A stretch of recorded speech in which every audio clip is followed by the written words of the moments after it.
All right, what's up, YouTubers? Here with a 2019 Toyota Camry. I'm going to show you how to reset the service. Turn the key where you have all the lights on. Your car is not started, at which point you want to navigate to the left-hand side here.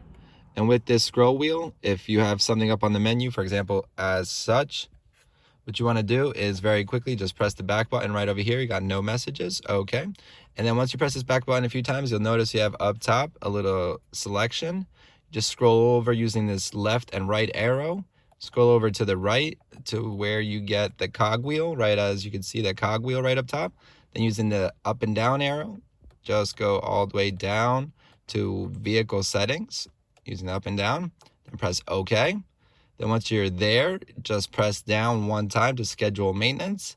And it's going to tell you push OK to reset. So you press OK. And then it's going to ask you reset data.